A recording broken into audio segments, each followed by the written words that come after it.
Os colaboradores e amigos do Ministério Jimmy Swaggart convidam você a se unir conosco nesta hora de culto e louvor, quando Jimmy Swaggart vai proclamar com ousadia a mensagem do poder de Jesus para mudar vidas.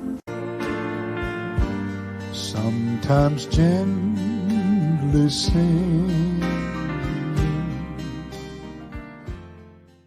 Nicolaitanismo, então, é a prática de conquistar o povo comum ou colocar-se acima dos leigos.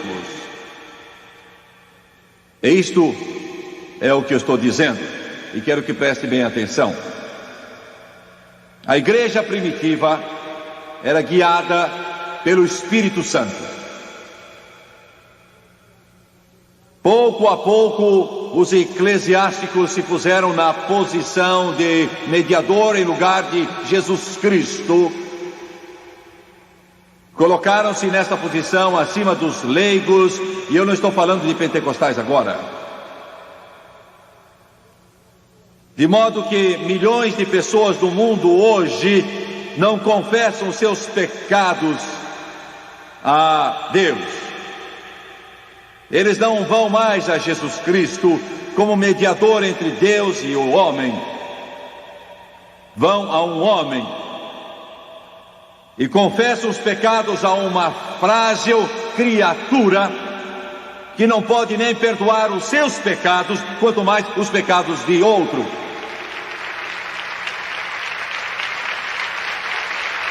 Doutrinas de demônios, doutrinas de demônios.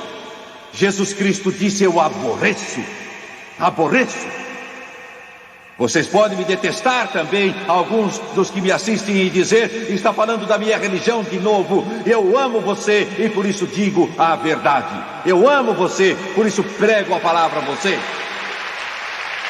Eu amo você, por isso digo que você está endurecido pelo pecado e que os poderes das trevas estão envolvendo você como correntes de ferro, e a escravidão do inferno o arrasta, e você pode ir a um frágil, pobre, mortal, quantas vezes quiser e confessar os pecados a ele, mas você vai arrastar a corrente de volta. Mas se você for a Jesus Cristo, o Rei dos Reis, o Senhor dos Senhores, Ele poderá salvá-lo, Ele poderá limpá-lo. Ele é o único mediador entre Deus e o homem Jesus Cristo, o homem Cristo Jesus.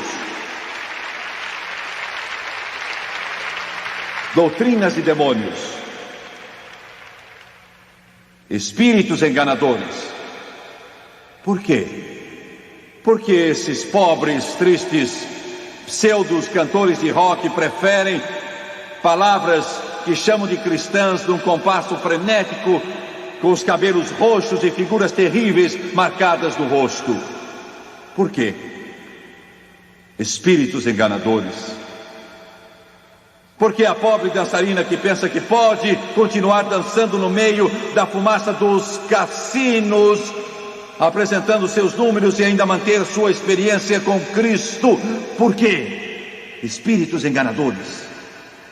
O que pensam outros tipos de cantores que deram coração a Jesus Cristo e continuam cantando nos bares e nas discotecas e ainda querem manter seu testemunho? Por quê? Espíritos enganadores, doutrinas de demônios, falando mentiras. Você diz: Jimmy Swaggart, você é duro. Amigo, eu não fiz as regras. Não é meu código, pertence a Deus.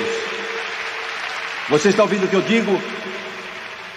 Você é muito duro, é muito direto, estreito. Eu não escrevi isso, foi ele. Eu vou ser franco, isso não é aceito psicologicamente. Um pregador disse há dias: se você quer ser bem sucedido, tem de fazer os ouvintes se sentirem bem. Eu não devo ser muito bem sucedido porque eu preocupo muita gente, eu perturbo muita gente, eu faço muita gente perder o seu sono.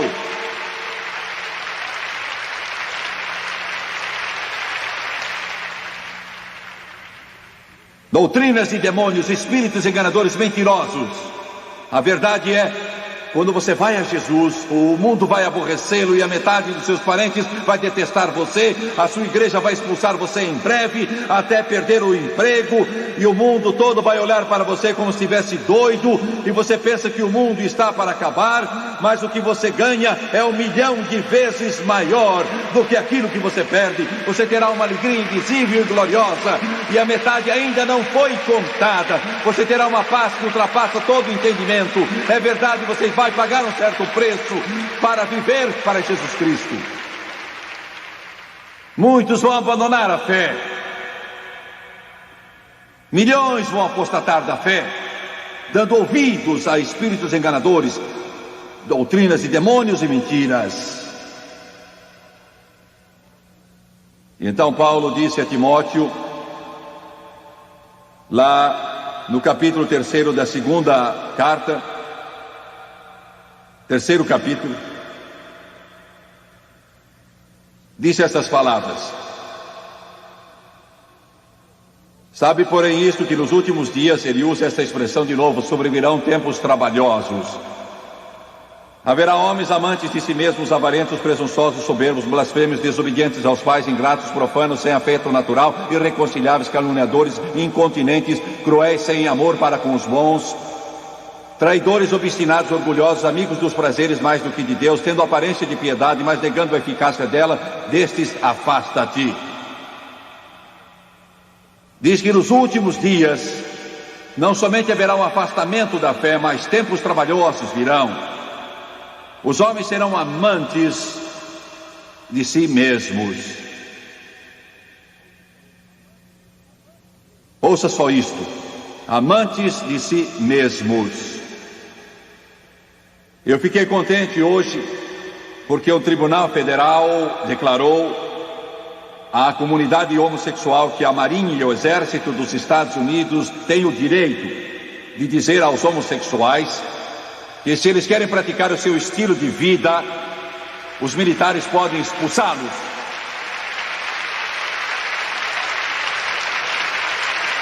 Algo de bom está sendo feito, alguma coisa de bom.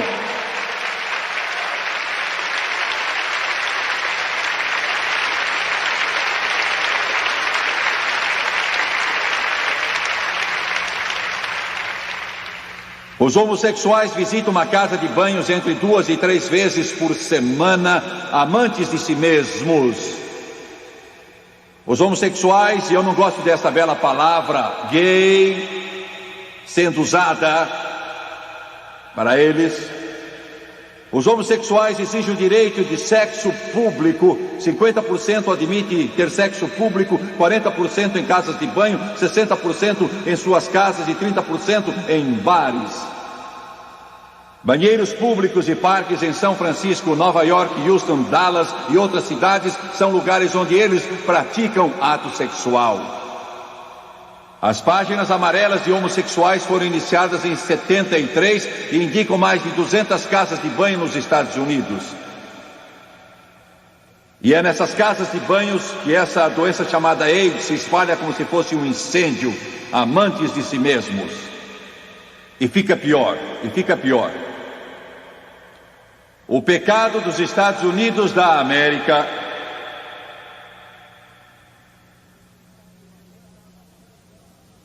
que tem deixado uma mancha na nação que pode ser classificado como blasfêmia, é o terrível, horrível, sangrento aborto.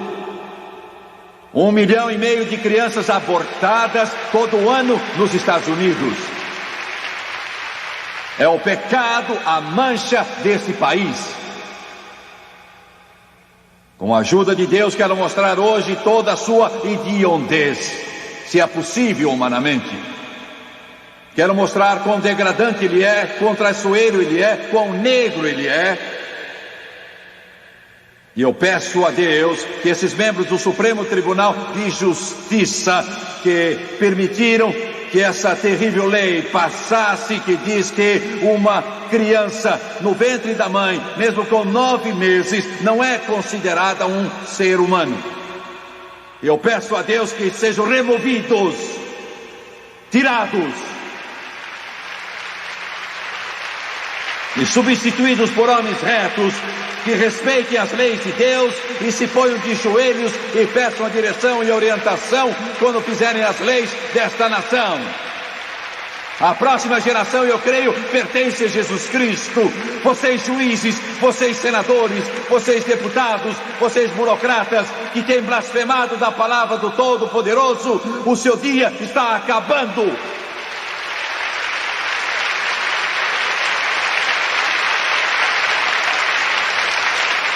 Aleluia!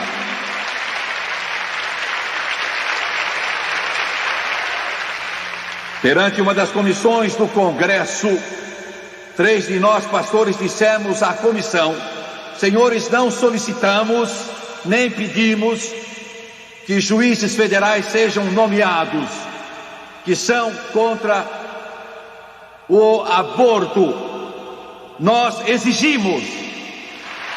Nós não pedimos, nós exigimos. E um desses caras levantou e disse: quem vocês pensam que são? Levantamos e dissemos: nós representamos 46 milhões de crentes genuínos que creem na palavra do Todo-Poderoso e na santidade da vida humana e na palavra de Deus que diz: não matarás. E esse é o nosso dia. Esse é o nosso dia. Esse é o nosso dia.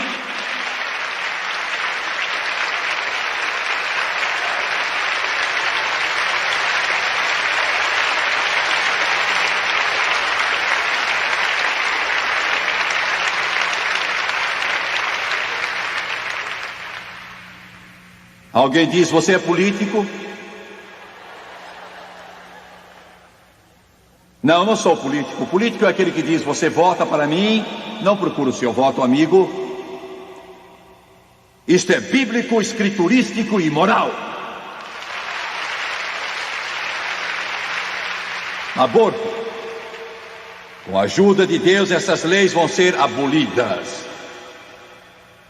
A decisão do tribunal diz que essas criancinhas não são seres humanos. E é preciso ser muito ignorante para sair com essa.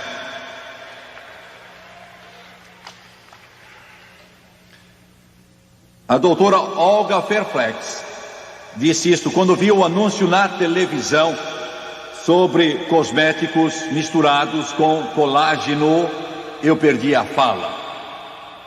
Colágeno é a substância gelatinosa que se acha nos tecidos, ossos e cartilagens. Uma vista de olhos na farmácia local revelou que 10 principais shampoos e 5 cremes de mão continham colágeno. Ela prosseguiu: verifiquei os seus produtos de beleza e fiquei chocada, a não ser que eles especifiquem, senhoras, e Deus nos ajude, até os chamados homens hoje.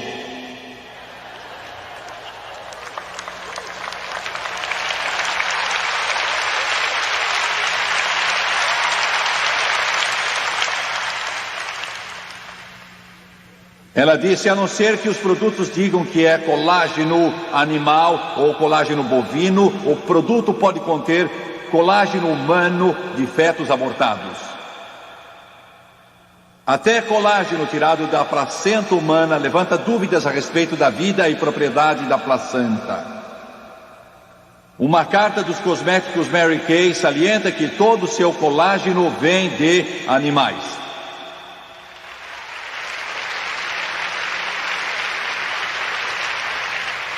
Uma carta idêntica de Aspen Corporação diz: a placenta que usamos vem de cordões umbilicais que são juntados de nascimentos normais só. E visto que há 1,5 milhão de abortos todo ano, há uma fonte abundante de fetos para uso comercial. Obtém-se o lucro tríplice, disse ela. O primeiro vem de abortos calculados em $500 milhão ao ano pela revista Fortune. O segundo lucro vem da venda dos corpos de crianças abortadas. O terceiro lucro vem de fregueses e suspeitos que compram cosméticos contendo o colágeno de fetos humanos. Ouça só: corpos de crianças vendidos em sacos a $25 cada ou por quilo. A venda de abortos realizados no Hospital Municipal de Washington deu o lucro de $68 mil durante o período de 10 anos. O dinheiro foi usado para comprar televisões e lanches para professores visitantes. O que é que eles faziam com os fetos antes de descobrirem que podiam tirar algum lucro com esses fetos? Os depósitos de lixo de Richmond, Virgínia, diminuíram a quantidade de lixo.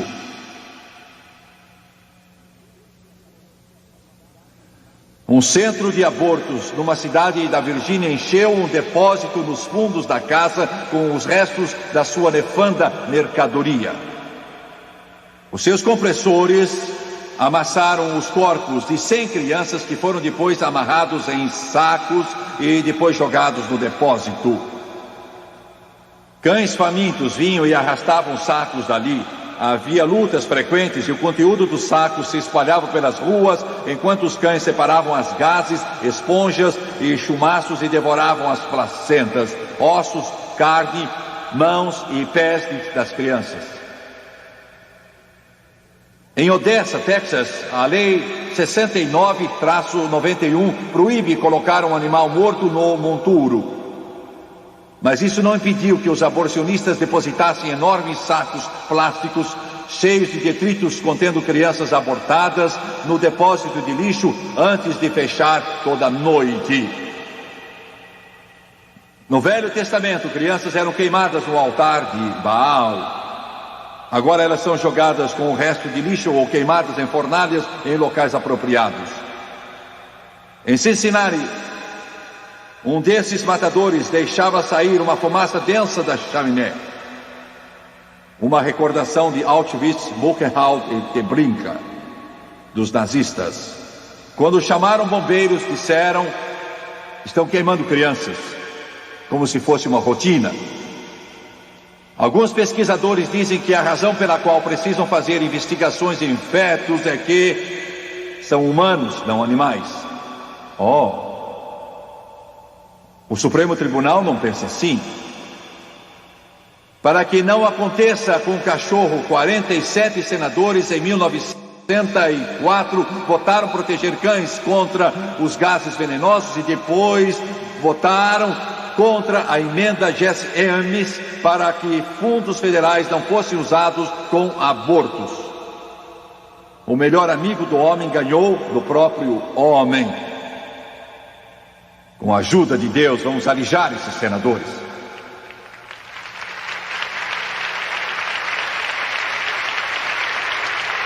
Não terminei.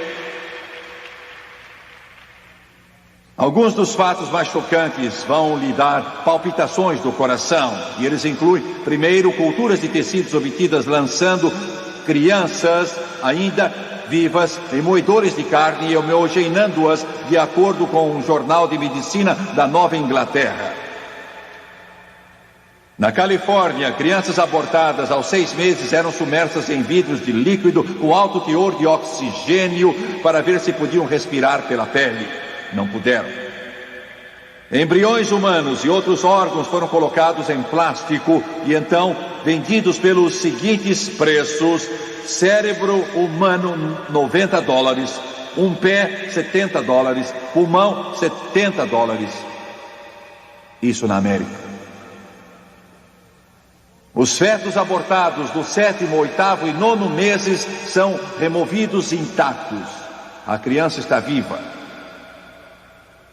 Pense nisso. O negócio com tecido fetal vivo é de $1 milhão por ano. Uma doação de $600 mil para o Instituto Nacional de Saúde permitiu a pesquisadores abrir uma criança, entre muitos outros, em experiências na Finlândia, sem anestésico, para poder retirar o fígado. O pesquisador disse que a criança estava completa e mesmo secretando urina. Ele negou a necessidade de anestésico, dizendo: uma criança abortada é só um lixo. Alguns tiveram, Deus nos ajude, cabeças cortadas. por meio de uma cesariana, corte cesariano e conservada viva por meses. Mesmo a placenta da criança é vendida a 50 centavos. Na Inglaterra, a gordura dos fetos é usada para fazer sabão. Deus nos ajude de novo.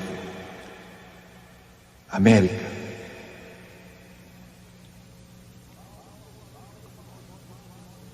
Paulo falou em 2 Timóteo 4:3 o seguinte: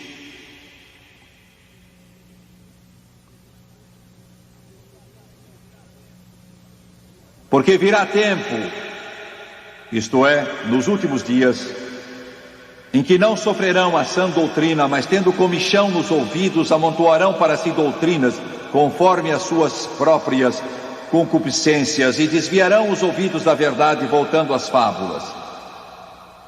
Ele disse 3 coisas a Timóteo sobre esses dias. Disse que se afastarão da fé, tempos trabalhosos virão, e então, por último, eles não sofrerão a sã doutrina.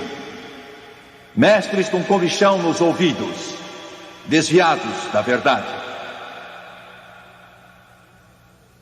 Um grande pregador, A.W. Tozer, disse o seguinte: o cristianismo está tão envolvido com o mundo que milhões não notam quanto se afastaram do padrão do Novo Testamento. Concessões em toda parte. O mundo foi caiado bastante para passar a inspeção por homens que se dizem crentes. E o cristianismo evangélico se vendeu. E está tragicamente abaixo do padrão do Novo Testamento. O mundanismo é parte aceita do nosso modo de viver, a vida religiosa e social em vez de espiritual. Perdemos a arte da adoração. Não produzimos santos, diz Tozer. Nossos modelos são certos homens de negócios, atletas, famosos e personalidades do teatro. Praticamos as atividades religiosas de acordo com a propaganda moderna. Nossos lares se tornaram teatros, nossa literatura é superficial e os nossos hinos são sacrílegos, mas ninguém parece se importar.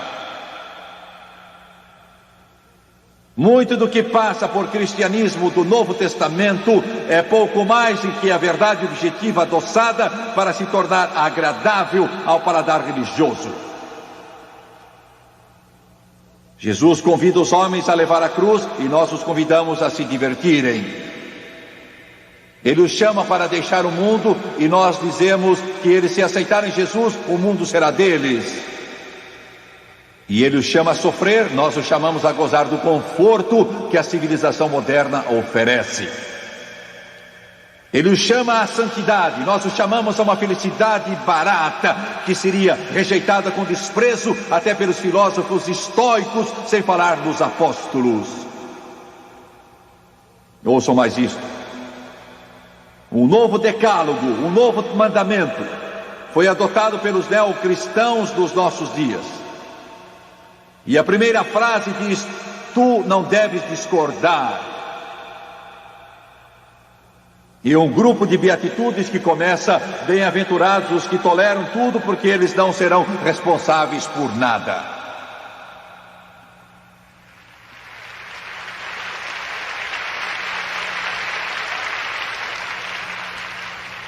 É costume agora falar a respeito de diferenças religiosas em público, ficando entendido que ninguém vai tentar converter o outro, nem mostrar os erros da sua fé.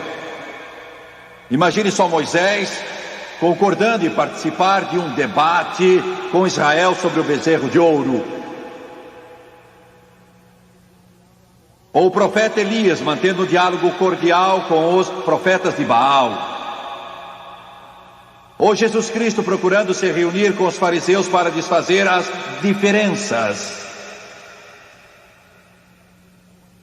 Um bispo apontou o dedo para mim e disse: o Vaticano sabe que eu estou aqui, o que é que você tem a dizer? Eu disse: diga aos bispos da América que é melhor que eles se esqueçam do que a igreja diz e se firmem na palavra do Deus Todo-Poderoso.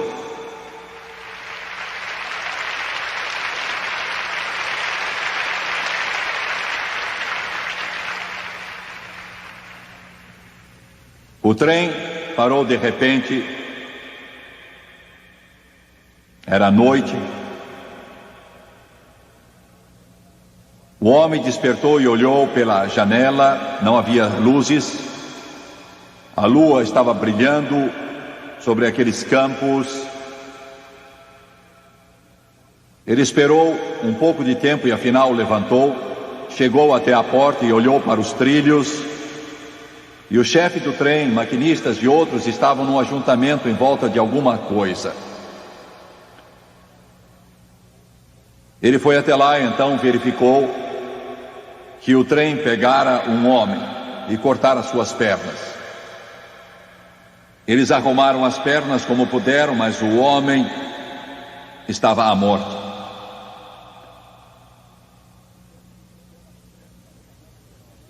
O chefe do trem estava dizendo: já chamamos uma ambulância. Alguém precisa ir ao hospital com ele. Ele não vai aguentar, mas alguém precisa ir com ele. Eu não posso, tenho que ficar. O homem disse: eu vou. Apanharam o homem e o puseram na maca quando a ambulância chegou e ele sentou-se. Então a sirene começou o seu som estridente. O ferido se mexeu e ganhou consciência. Ele disse: está escuro, cada vez mais escuro. Eu não vou sobreviver, não é, amigo? Não parece nada bom.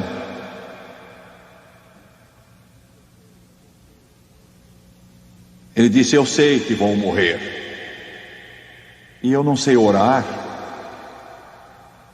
Você pode me ensinar como devo orar?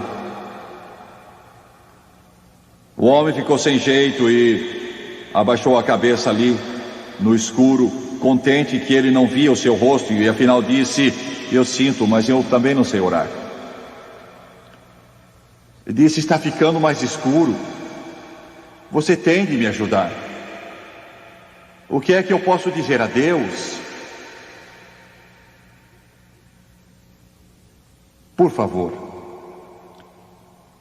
Ele disse: bem, a última vez que eu fui à igreja, ouvi o pregador dizer: Deus, perdoa meus pecados. Você pode dizer isso? Com a voz fraca, aquele homem disse: Deus, perdoa meus pecados. Você pode me dizer mais alguma coisa? O homem disse: eu me lembro de uma outra frase que disse junto com aquilo. Ele disse: por amor de Jesus, amém. Ele murmurou: por amor de Jesus, amém. Alguns momentos depois ele disse: amigo, a escuridão desapareceu. Algo me aconteceu.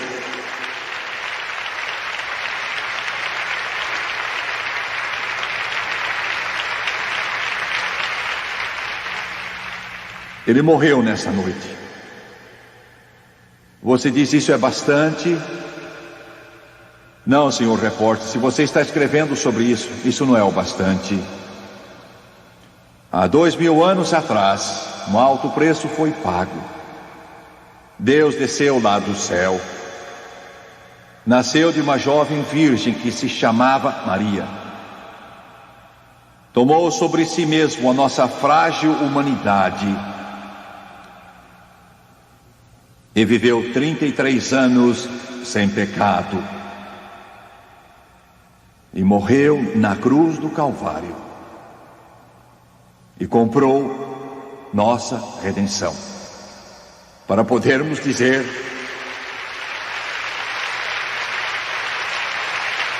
Deus, perdoa meus pecados. Por amor de Jesus, amém. E Deus prometeu e fez um contrato e disse: quando você orar assim, eu vou ouvir e vou responder. Jesus vai voltar. Convém se aprontar. Ele é a única resposta. Curve a cabeça.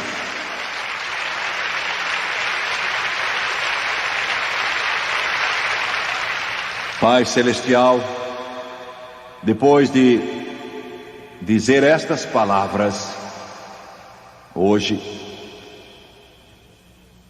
eu te peço, ó Deus, que a tua presença venha tocar este lugar. Toca todo homem, mulher, jovem, criança aqui, hoje. Com teu grande poder, Senhor,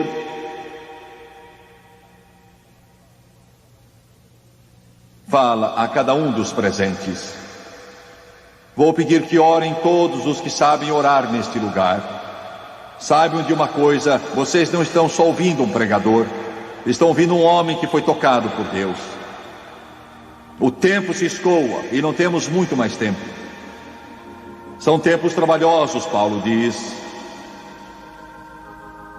Não há muito mais tempo para entrar. Ouviram? O Espírito Santo está dizendo, pode ser a sua última chance. Apresse-se, filho. Amigo, sua esposa tem orado tanto por você, não demore. Eu quero que centenas e milhares de pessoas peçam pelo poder convencedor do Espírito Santo sobre este auditório. Quantos estão prontos a dizer aqui, na parte central, antes de tudo, Jimmy Swaggart, não estou vivendo certo. Vou indo na direção errada. Preciso de Deus. Levantem a mão e deixem Deus vê-la. Vou pedir que todos nesse ginásio se levantem agora, por favor. Todos se levantem.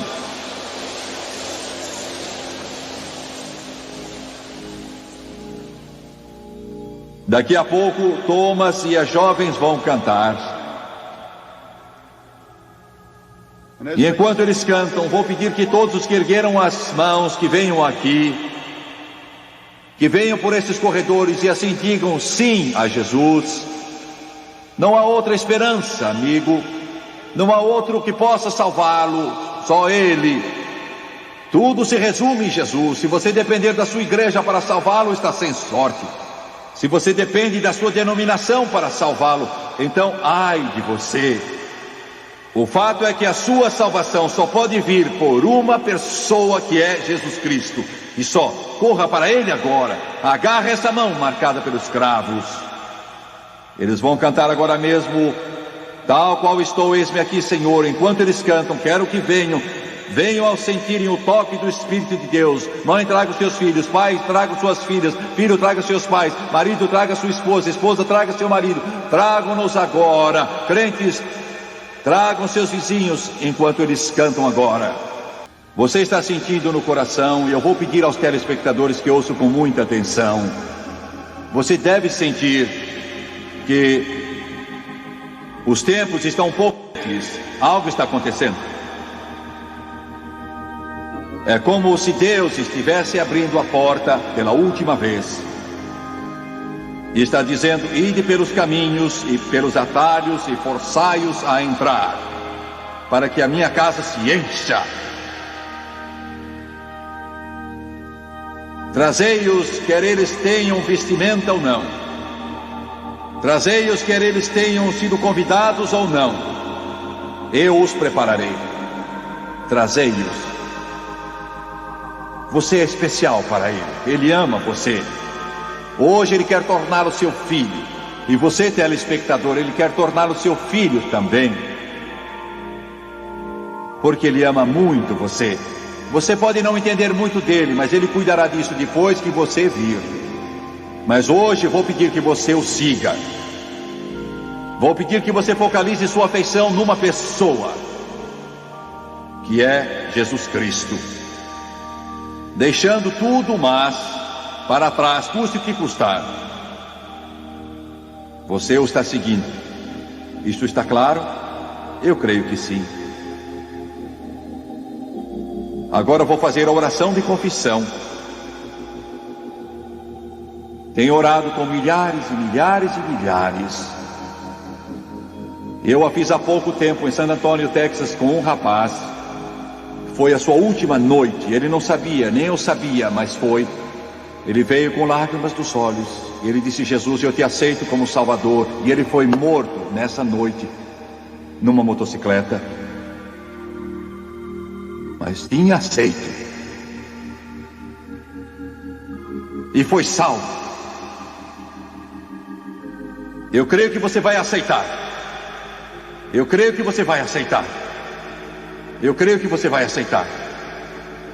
Agora curvem a cabeça e fechem os olhos e orem comigo agora, por favor. Faça a oração em voz alta. Eu quero que você creia nela de todo o coração. Amado Pai Celestial, venho a Ti em nome de Jesus. Eu me arrependo agora dos meus pecados. Quero uma nova vida, vida eterna. Peço-te agora, lava-me com teu precioso sangue, limpa-me de toda injustiça,